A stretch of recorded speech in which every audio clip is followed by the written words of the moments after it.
পরিপ্রেক্ষিতে আবেদন করছি। ধন্যবাদ আনতে L Gupta president, Ansarul Sheikh secretary, Rajgaon stone company private stone company labour union affiliated to AIUTUC। Long live AIUTUC জিন্দাবাদ জিন্দাবাদ। আচ্ছা, ভুলে গেছি আমি, এই স্মারকলিপিটা আপনাদের বিবেচনার জন্য রাখলাম। এর মধ্যে কোনো আপত্তিকর বা কোনো পয়েন্ট আছে কি আপনাদের কাছে মনে হয়েছে? আপনারা কোনো পরিবর্তন চাইছেন? যে শ্রমিক ভাইরা, আমি তো অনুবাদ করে বললাম, যে স্মারকলিপি দেওয়া হচ্ছে সেই সম্পর্কে আপনাদের কিছু বলার আছে? আচ্ছা, তাহলে আপনারা সমর্থন করলে হাত তুলুন। ঠিক আছে,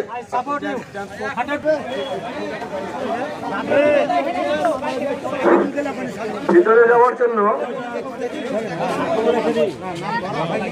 বিমলদা পড়ে দিচ্ছেন, ফলে তারা সকলে এসে এক জায়গায় জড়ো হন।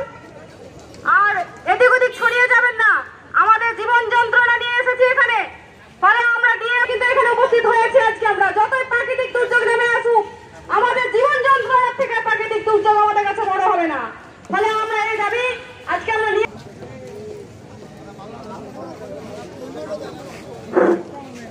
যিনাদের আমাদের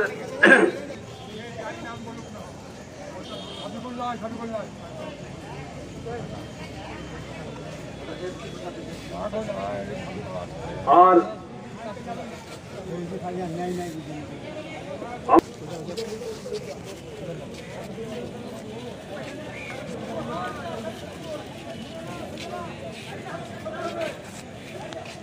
আনসন্দা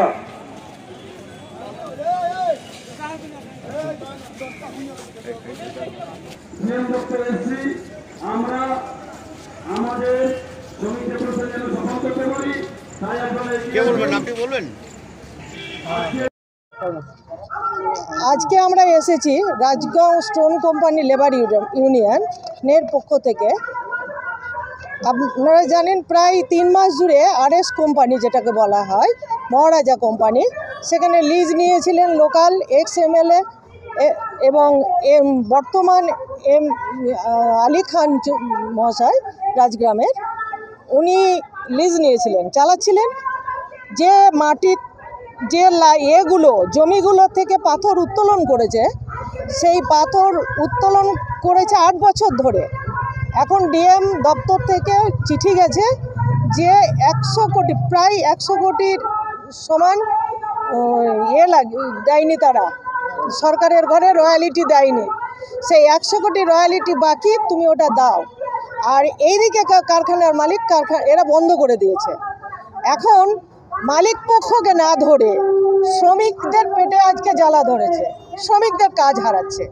অথচ সম্পদ যখন উত্তোলন হলো, 8 বছর ধরে চললো, তখন কি প্রশাসন দেখেনি? এই যে রেলের মধ্য দিয়ে রেক হয়েছে, বলছে ওখান থেকে বোল্ডার তোলা হয়েছে, বোল্ডার রেক হয়েছে। ওখানে বোল্ডার তোলার পর ক্যাশারিং হয়, ক্যাশারিংয়ের পর সেইগুলো লোড হয়, কিন্তু সরাসরি বোল্ডার তুলে তারা বিক্রি করেছে এবং অধিকতর মুনাফা লুটেছে। তাদের মুনাফার পাহাড় জমেছে। মালিক শ্রেণী সেবায় লিপ্ত থেকেছে প্রশাসন।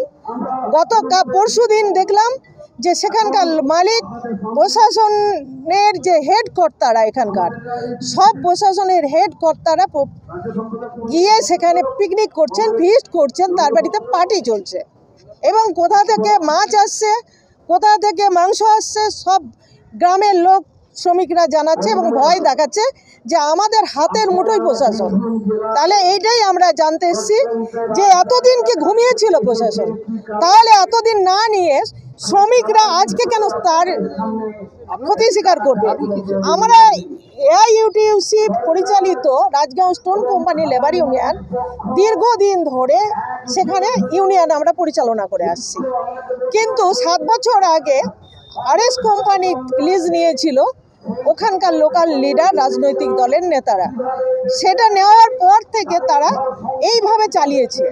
এখন 8 বছর পর তারা কারখানা তালা দিয়ে দিচ্ছে। এই যে অবস্থা, এই অবস্থায় প্রশাসনের পক্ষ থেকে এমনকি আমাদের যিনি ওখানকার লোকাল সেক্রেটারি আনসারুল ইসলাম, তাকে তার বাড়িতে পুলিশ প্রশাসন পাঠিয়ে রাস্তা বাড়ির দরজা ভেঙে ঢুকেছে, যাকে তাতে তাদের ইউনিয়ন করে এইসব জিনিস করেছে। এখন চাইছি ইমিডিয়েট এই মালিকদেরকে ডেকে তারা যে চুরি করলো এতদিন ধরে তাদের গ্রেপ্তার করা হোক, 1 নাম্বার। 2 নাম্বার, কারখানার স্যাক্রিফাইস করবে না শ্রমিকরা, তারা পার্মানেন্ট লেবার, তাদের কারখানা খুলতে হবে, কারখানা চালাতে হবে, এবং তাদের যে কটা দিন তারা বন্ধ রেখেছে তাদের মিনিমাম ওয়েজ দিতেই হবে। 3 মাস। এখানে একটা কারখানায় আছে 900 লেবার, 900 সামথিং, আর একটা এসবিডি 9 বছর ধরে বন্ধ রেখেছে। মালিক পক্ষ বারবার আসা সত্ত্বেও তার মালিক পাওয়ার জমা আছে, ওটা 400 শ্রমিক, তারা এই অসহায় অবস্থায় আছে। আমরা একটা জিনিস বলতে চাই, ওখানে কারখানাকে ভিত্তি করে ওখানে ছোটোখাটো দোকান আছে, দোকানদার আছে, মুদিখানা আছে, ব্যবসায় আছে, কাপড়ের দোকান আছে, এই সব দোকানগুলোতে তারা মার্কেট করতো। ওই দোকানগুলো মানুষ না খেতে পেয়ে, হ্যাঁ একদম। তাহলে একটা লেবার মানে তার সাথে ইনটু 6। হ্যাঁ, আমার নাম আয়েশা খাতুন, AIUTUC বীরভূম জেলা প্রেসিডেন্ট এবং RS কোম্পানি লেবার ইউনিয়নের জয়েন্ট সেক্রেটারি।